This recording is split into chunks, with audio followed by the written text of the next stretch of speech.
J'ai galéré, je me suis battu, j'ai travaillé, mais j'aurais jamais cru que ça aurait pu exister.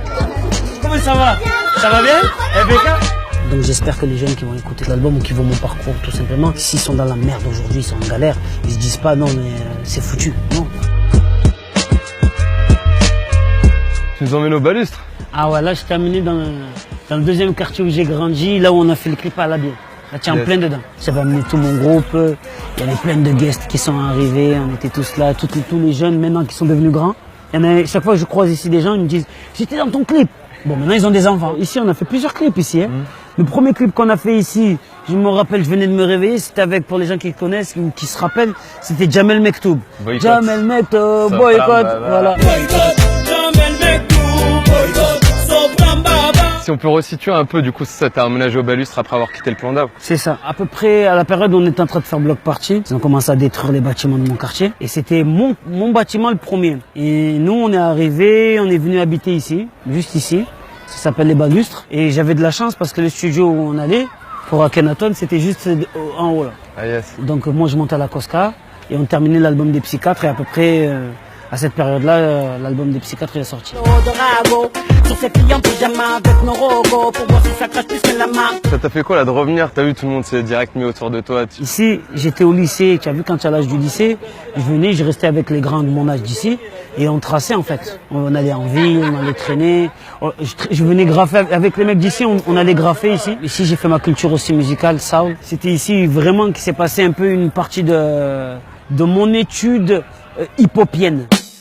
Qu'on aime, nos poches boulimiques de maille. Si j'irai vampire, je repose que la maille sur mon eye. Mais dans le rap, trop de merde, voilà pourquoi je fais l'art.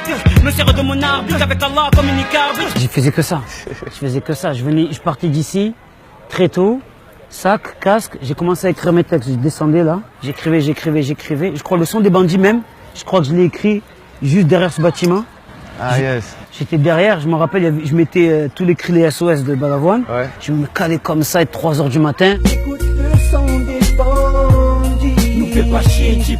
Enlève-nous le son, t'auras un braqueur plus dans ta bouche. Et je suis arrivé au studio juste après le matin pour enregistrer les morceaux. Yes. Voilà, c'était un peu comme ça.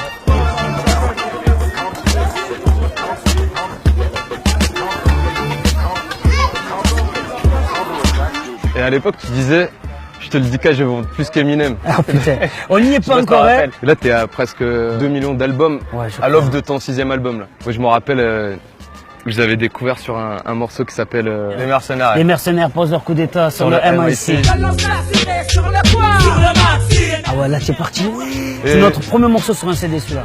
Et après, il y a eu du coup Block Party, il y a eu 4 albums avec les Psychiatres. Toi, t'as sorti 5 albums solo là, avant de sortir Phoenix. Toi, tu mesures ce parcours, tu vois, où t'es parti vraiment du Plan d'Ao pour arriver à remplir un stade Vélodrome, à être juré dans The Voice. C'est un truc de ouf. C'est la vérité. Les gens ils me disent, parce que les gens en fait, comme ils me voient à la télé, ils me voient dans des trucs comme les enfoirés, ils savent pas que moi je suis le même mec qui reste en bas, ouais. Je suis avec mes collègues, et donc je mesure pas le truc, parce que je suis avec les mêmes personnes, ma life elle a pas beaucoup changé, c'est même tout l'argent que je gagne, je n'ai presque un peu rien à foutre, ça part dans des associations, ma famille au bled, ça part là, donc je l'utilise même pas, je suis pas dans ça, moi je suis au studio avec mes collègues, donc c'est vrai que l'ampleur, je la capte que à travers les gens, en fait. Le jour où on est parti au stade Vélodrome, quand même, là, je me suis dit, oh, gros, là, ouais, prends la réalité en face, parce que là, c'est un truc de ouf. Il n'y a que Johnny qui a fait ça. Là, c'est ça, il n'y a que Johnny. Là, tu viens de rentrer dans l'histoire même de la musique française, pas que du rap. C'est le premier black que tu vois en prime sur TF1, avec ma dégaine, mon délire à moi. Il y a pas de, c'est moi qui passe à la télé avec mon accent marseillais, mes fautes de français, comme je suis. Qui vient du Plan d'Ao, qui vient du Plan d'Ao, tu vois. Donc c'est cool et je suis content quand il y a des gens qui me disent qu'ils sont fiers, tu vois. Et t'arrives à rester simple aussi au milieu de tout ça, avoir ta vie, t'as tes enfants, 3 enfants maintenant. Ma famille, ma religion. C'est la priorité. Parce que plus tu grandis, plus tu es moins démago, plus tu gamberges, tu dis, tu peux pas aller vendredi à la mosquée et après d'un coup ton couplet que tu vas enregistrer dans l'après-midi et dire, ah fils de pute, je vais te niquer. Ouais. Moi dans ma tête avec mon âge, tu as vu, je me dis, ça colle pas trop avec mon truc. Dans la colombe, je disais, je vais être libre comme la colombe. Des colons, je me délivre. Des colons, je me délivre. Être libre comme la colombe. Des colons, je me délivre. Tu ne livres rien de mes livres. Parler de la colombe qui est ton morceau le plus symbolique, il y en a beaucoup qui te connaissent à travers celui-là. À travers ce morceau, est-ce que aujourd'hui tu te sens libre? Parce que justement, ce que tu chantais dans La Colombe, c'est que tu avais envie de liberté. Il y a deux prisons. La prison du système, la prison du rap. Je rajoute une troisième prison, la prison du quartier. Il fallait être libre de ces trois prisons. Satt, il avait dit une phrase. Il a dit, comment ça s'appelle? J'ai promis d'être vrai, pas promis d'être pauvre. Après, moi, j'ai rajouté une autre phrase. J'ai promis d'être vrai, pas promis d'être toi. Être libre comme La Colombe, oui, je le suis.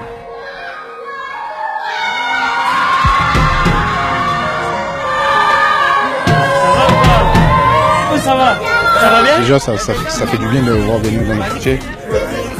Il n'a pas oublié d'où il est venu. Ça fait plaisir.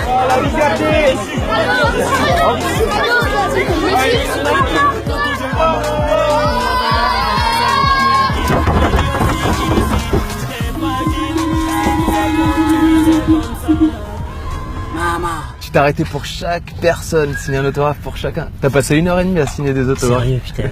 Alonso nous attend depuis tout à l'heure là. On va rejoindre Alonso vite. C'est un moment exceptionnel. Ça fait longtemps. Ah, ça fait longtemps. En fait, on se voit tout le temps. On s'appelle au téléphone store. Mais je crois que ça fait longtemps. On n'était pas nous trois. Et on fait. Tu as vu l'interview.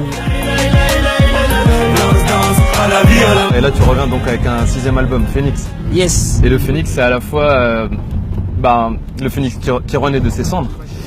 Et la larme du phénix qui permet de redonner la vie aussi, comme dans Harry Potter. Ah, là, tu as été bon. Ah, celle-là, tu as été bon, putain, c'est vrai. Quand dans Harry Potter, il récupère la larme sans rigoler, ben, c'est un peu mon cas. Hein. J'ai passé la moitié de ma carrière à pleurer. Et maintenant, aujourd'hui, tu vois, ben, ça m'a fait renaître, tu vois. Là, c'est la renaissance, un peu comme la renaissance. Plus les années passent, plus on a des amis, des gens de la famille, des proches qui partent. Et ce qui nous rappelle que la vie, elle est courte et qu'il faut profiter à fond maintenant au lieu de se plaindre, de passer pour une victime. Il faut se plaindre et il faut se battre et continuer à vivre. Ouais, c'est ça, c'est le message que tu donnes. J'avais mal à la vie, à la muerte cette soirée où les veines j'ai voulu me couper. Tu reparles de cette période où tu étais à deux doigts du suicide. En fait, c'est le déclic qui a fait que dans mon album, le premier, Puisqu'il faut vivre, je me suis dit, je vais me soigner, il faut que je change. Tu disais, puisqu'il faut vivre, autant le faire avec le sourire. Toujours. Moi, ça, c'est une phrase qui m'avait marqué. C'est pour ça que tu souris tout le temps. Je te vois, ouais, t'as vu, hein. Je suis de ces artistes qui écrivent leur vie, comme on laisse une dernière lettre près d'une boîte de Prozac vide. Quand j'ai vu dans quel état ça a mis les gens autour de moi, les vrais proches, les vrais, comme on dit souvent, je me suis dit que j'étais égoïste, que j'étais un couillon, qu'à partir de maintenant, il faut que je fasse tout pour me relever. Mais c'était dû à un truc particulier, parce qu'il y a eu aussi... Ouais, il y a aussi le décès de Sia auquel t'as dédié le morceau Roule. Ouais. Sur ton précédent album. Ton absence et ton fou rire font trop de bruit, impossible de dormir. Là, on est devant le Dôme, du coup. Vous avez fait des concerts historiques avec Psychiat. On y va, tout le monde, avec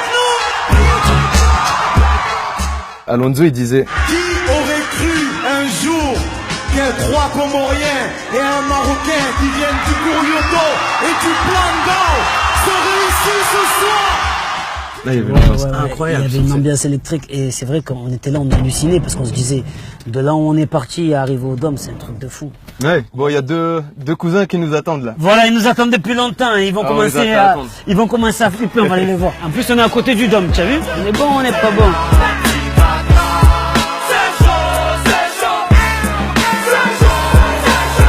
C'est toujours à Longspin, Sopracia. On parle du même malheur, de la même les gars. Puisqu'on est